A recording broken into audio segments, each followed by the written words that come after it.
All right, sit down, buckle your seatbelts. We're covering a lot of information with this next guest. We're going to go intuition, passion, dreams, so many things. So let's see. Building spirituality, family, health, and business. This is the Giant Builders with Lois Wyant. Welcome, Giant Builders. So today's guest is Jean Walters. Hi, Jean. How are you? I am so good. Thank you so much, Lois. I'm great. Well, can you tell our listeners a little bit about yourself and what you do? Okay, well, I'm a metaphysician, which means, I really delve into the spiritual aspect of life. But to understand, I got into it because I really wanted to understand universal law and how everything works, because I couldn't make sense of the randomness that I was living in with my folks and all.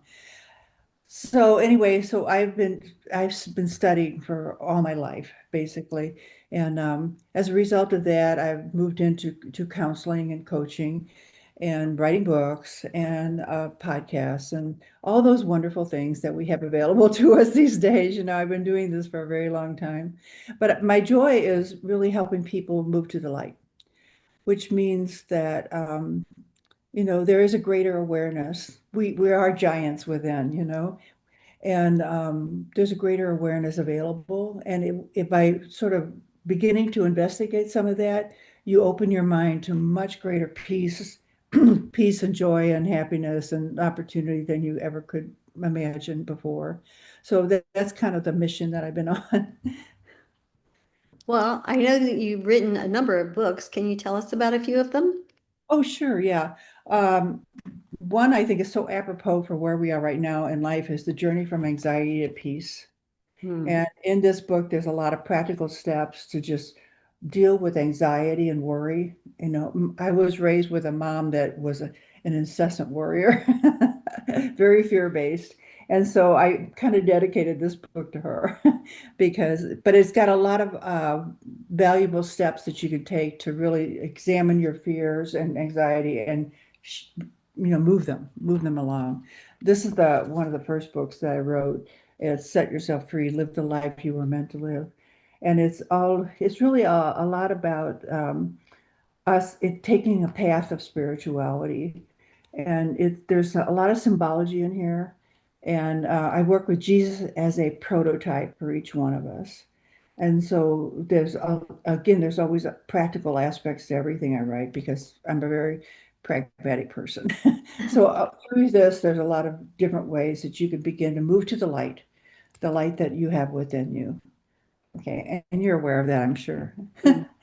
This was deep truth, and it goes into some deeper truth, some really steps to understand the universe, master the mind, understand universal law, intuition, deepen wisdom, and live an inspired life. So there's a lot of deep stuff in here.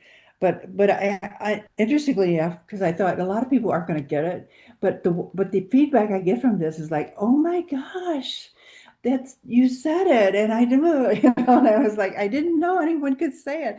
So that's kind of fun to get that kind of feedback. The power of knowing is a lot about intuition, building in your intuition. I think intuition is so important because it's our direct communication with spirit. And if we learn how to listen to it, I mean, this has got some practical steps on how to develop your intuition and how to really know the difference between, you know, let's go buy a new car today versus, something that you feel deeply, it's time. And then this one, the magic and mystery of dreams. I've been a dream interpreter for a long, long time. I work with symbols all the time because I think we have symbols in our life everywhere. You know, the people in your life are symbols. All the things you love are symbols. So anyway, this has got a 4-step formula on how to work with your dreams and also to look at other things in life that are symbolic as well. So I'm in Missouri. We have a lot of deer here, and you're on the road and you see a deer up ahead, and you know that that deer represents gentleness. So is it telling you that, be more gentle with yourself, or maybe you need to adopt gentleness in your life? So there's symbols everywhere, and if we pay attention, we just get a step up on what's going on. especially within ourselves. So those are a few. Oh, wow, you have been very busy. All right, Yeah. so let's talk about the universal law. What are some things that you think that we should generally be aware of with universal law? Okay. Well, I don't do shoulds. But with universal law, the thing that helped me so much is knowing there is a structure to the universe. And so it's not all happenstance. It's not like, oh, you were a bad person, now you're being punished. No, that's not it at all. Not at all. So understanding the universal laws, and these are all based on quantum physics, by the way. Okay. So if for those who need a scientific background, there you go. Anyway, like cause and effect, we sometimes we call that karma or the law of circulation, whatever. But it's basically saying there's a consequence. It's a positive consequence or a negative consequence. Whatever you set into motion, there's a consequence. So if you're kind to people, you're going to live a much more joyful life than if you're not. So that's cause and effect. So when we can watch and see it in action in our life, we can watch and see it in action with other people too. And it reiterates the fact that, there's a system here. There's a movement and a system. The law of circulation is that, what I give out comes back to me. So those are very simple precepts, but people don't realize it. They think they can, be mean or whatever, or steal something, and then it's not going to happen. It's not going to come back, but it does. And it's not a punishment. It's just like cause and effect. So those are the kinds of laws I'm talking about. Let's see. That's what's coming to mind right now. Okay, that's cool. All right. Well, talk to me a little bit about the intuition. Like, how do we develop intuition and how do we know, like, like sometimes I think, like, is this really what I really want? Or am I just, I don't know, is there something back there? Making it up. Yeah. Yeah. Okay. Yeah. Well, the intuition is your inner voice. It's that still small voice that we've heard about forever, the still small voice. And you ask a question, and if you're quiet enough, the answer will come. So the thing with intuition is we have to condition our mind for it. Our mind is our tool. It's a tool. It's what it is. And so we have to condition our mind for it. And the best way to do that is through meditation. So in other words, we're learning how to be quiet.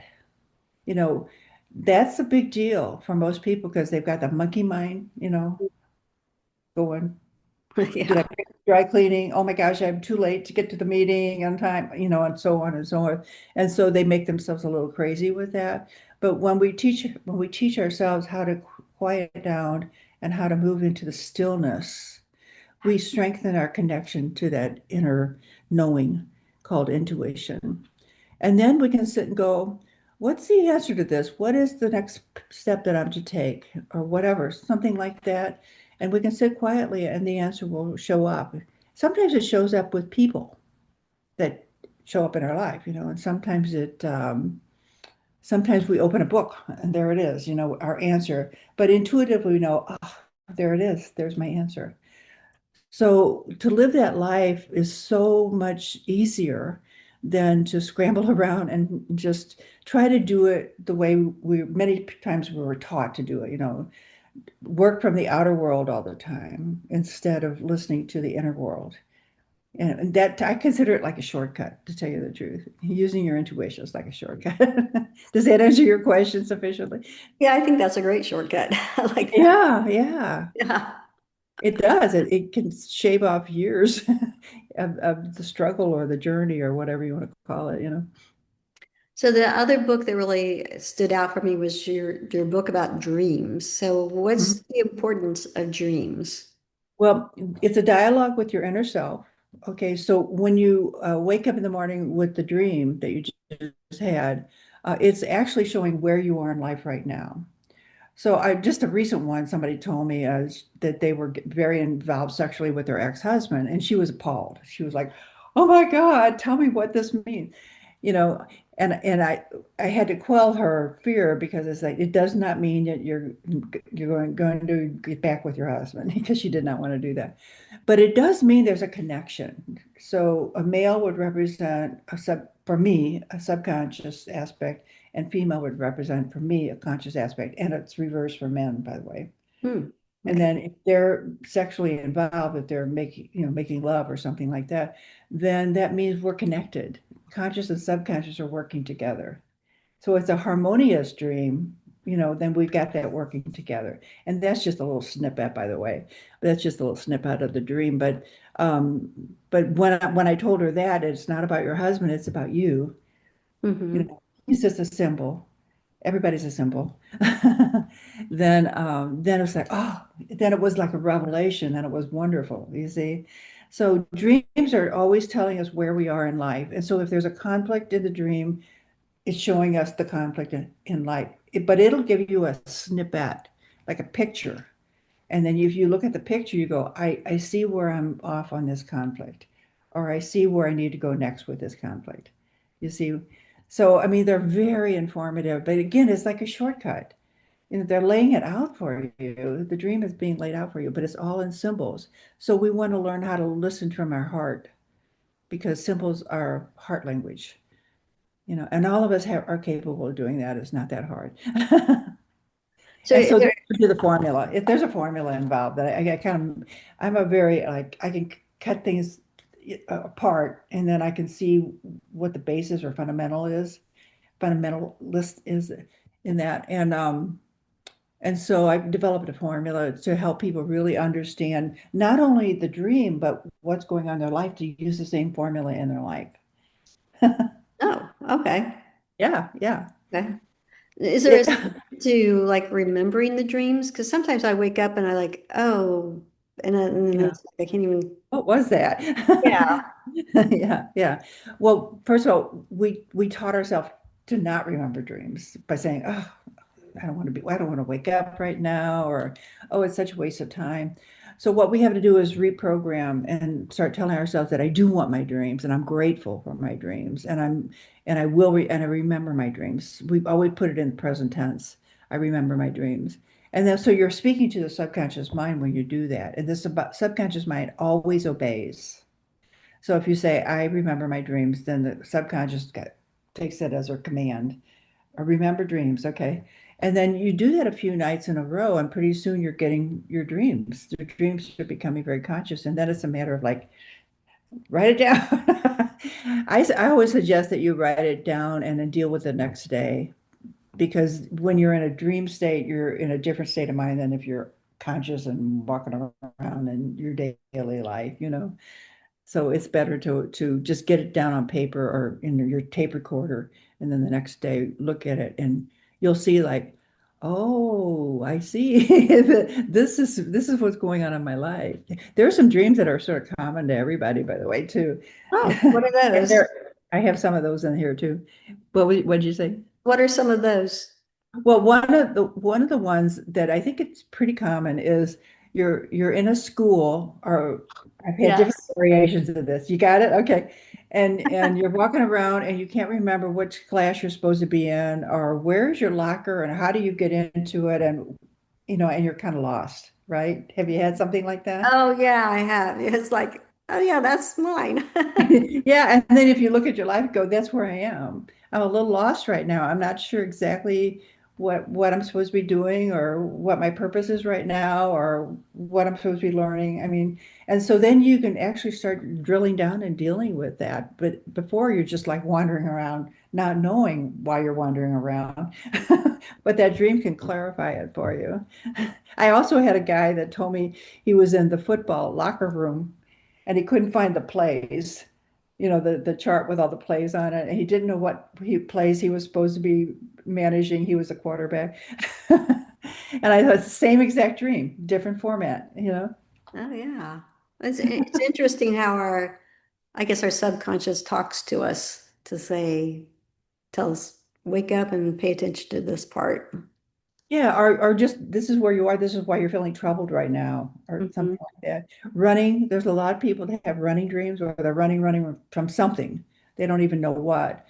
but that's all about the fear that they deal with. And so by having an awareness that that's what they're feeling psychically is running, running, running, stop and then start examining what this fear is that's got you, and then how to discombobulate it, take it apart and see what it's trying to tell you, what is trying to lead you toward.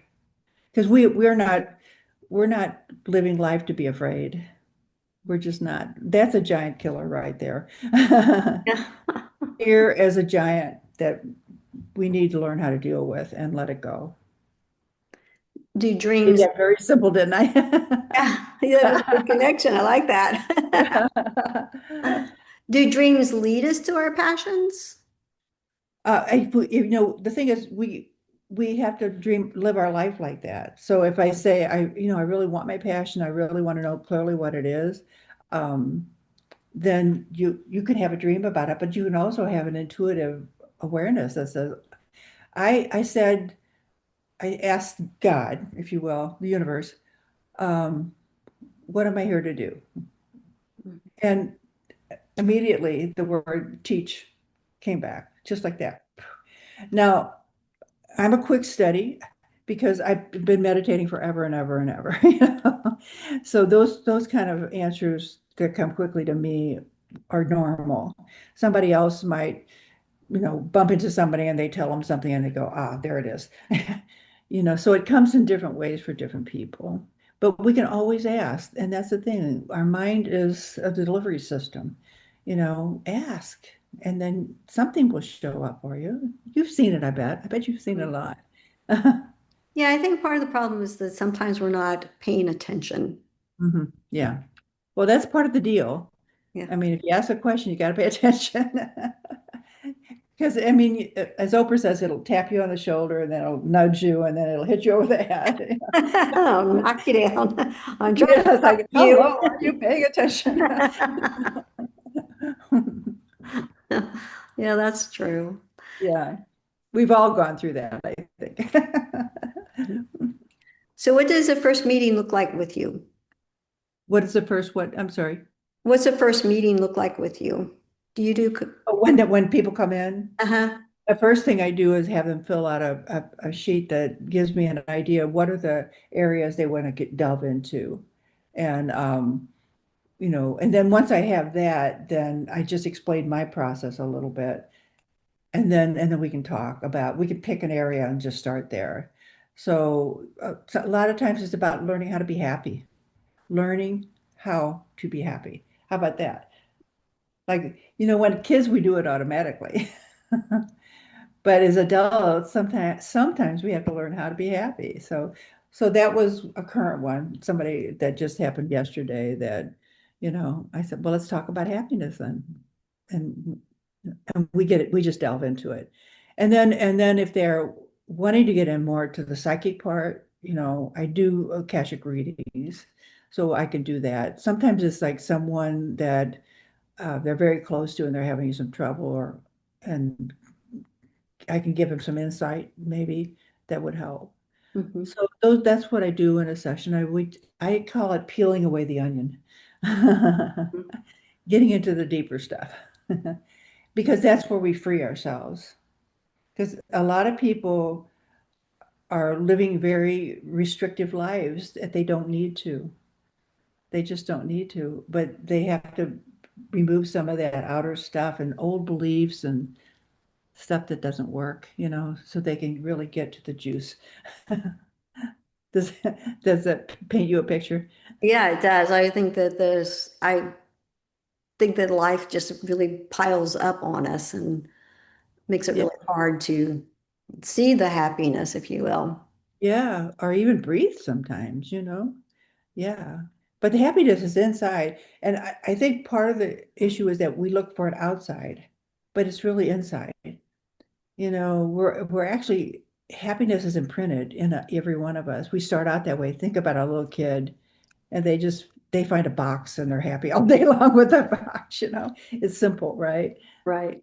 Yeah, and then we pollute it somehow. Well, I'll be happy when someone loves me, and I'll be happy when I get my degree, and I'll be, and it's like, No, be happy right now. You can be happy right now. Mhm. So there's a process, it's just like I say, it's peeling the onion and we kind of go for it that way. But you know what I mean? You have happiness inside. You have those moments when you feel very glorious. So what went into that moment to help you feel that way? Yeah. Yeah, yeah. I think that And a lot forget. of times we have to like really focus on surrounding ourselves with things that bring that happiness out. Mhm, yeah. Like if you love to garden, then even if you have a little plot, go garden or do pots or something. But do something that, helps you get it. The thing I noticed, and I teach a meditation class, and the thing I noticed is that I ask people, when were you most content? Just give me an instant when you're most content. And they'll be like, I'm sitting and rocking my grandchild, on the front porch, or I'm sitting just watching the ocean, or I'm with my fishing pole just throwing it into the lake. And each one I said, after they tell me all this, I tell them, do you notice that every single one of your happiness moments were you completely in that moment? You weren't thinking about the past, you weren't solving a problem, you weren't going off into the future, you were present completely in that moment. Now, right there is an eye-opening awareness. And people don't realize that. To really plant themselves in this moment is a big deal. And Mm. most people are past and future. Yeah. It's hard to be in the moment though. Yeah. Because our minds are just, Monkey mind. yeah, monkey mind. Mhm. Monkey mind. Yeah, yeah. That's what I mean. Training. It takes some training. Mm. Every day before I start my day, I sit and meditate.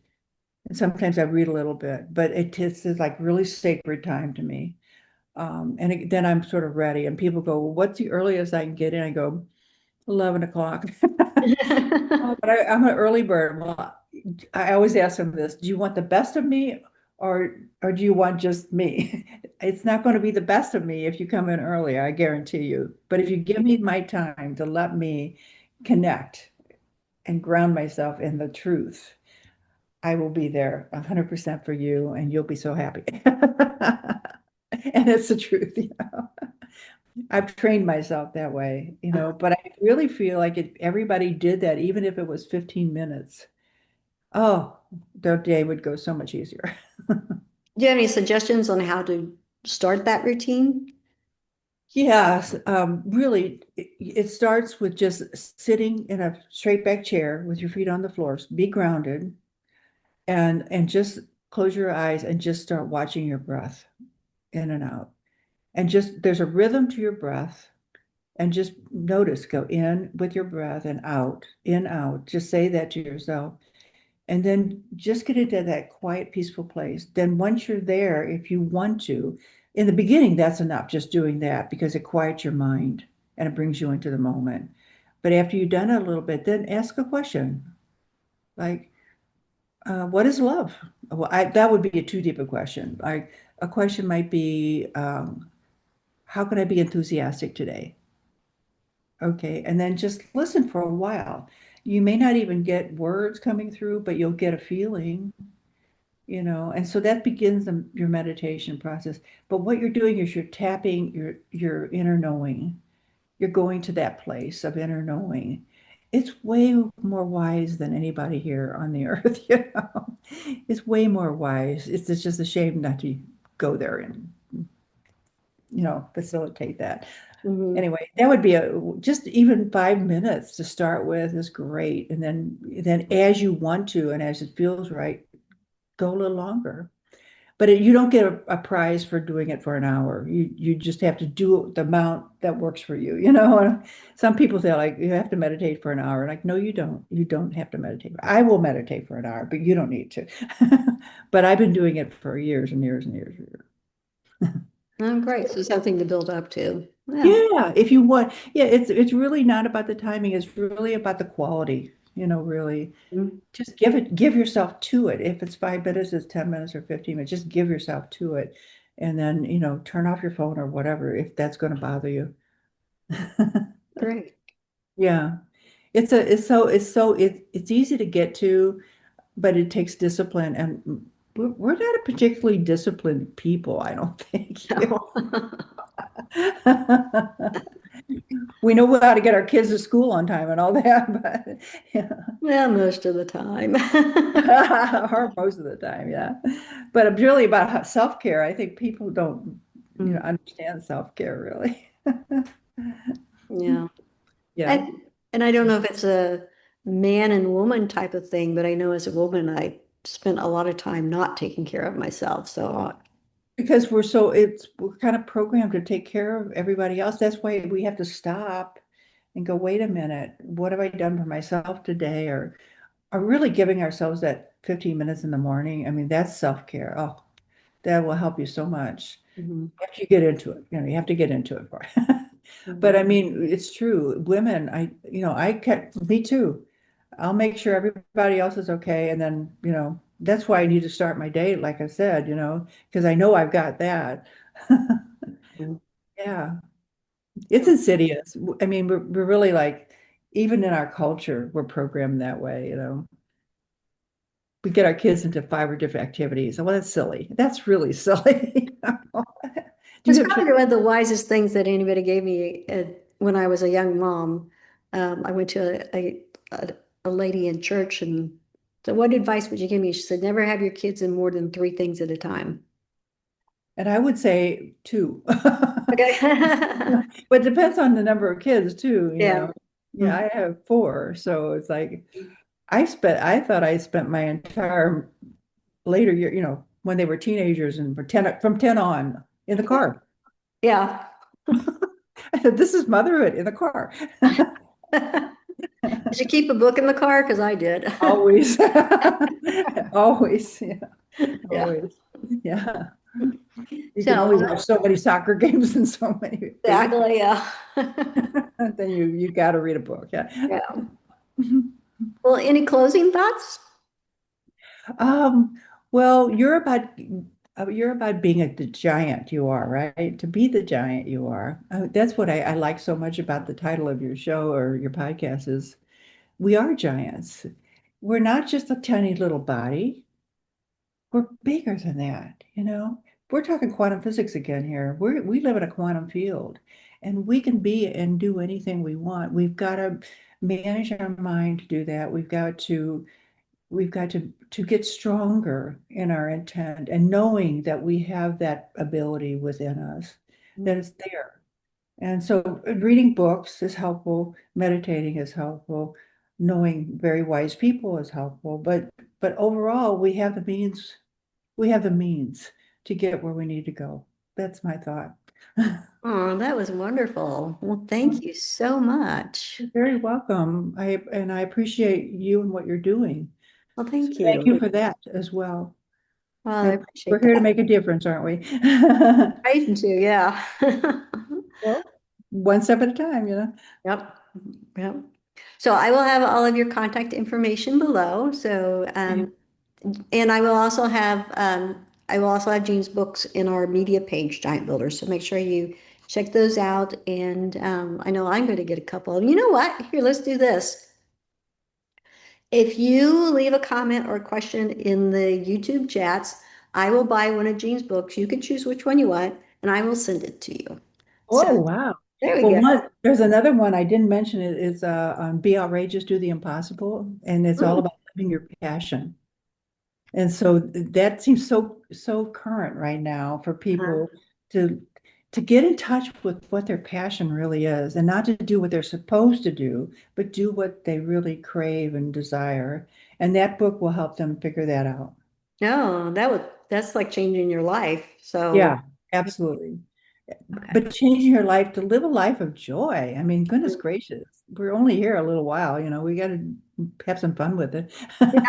Yeah, I agree. All All right, right. Well, Giant Builders, so make sure to check our information below and also leave a comment in the YouTube so that you can have a chance to win one of Jean's books. all right. Well, thank you. Bless you. Oh, Bless yeah. you. Well, thank you so much, Jean. I really appreciate your insight. Well, thank you for doing what you're doing as well. Thank you. All right, Giant Builders, see you next week. Thank you for listening. This has been The Giant Builders with Lois Wyant.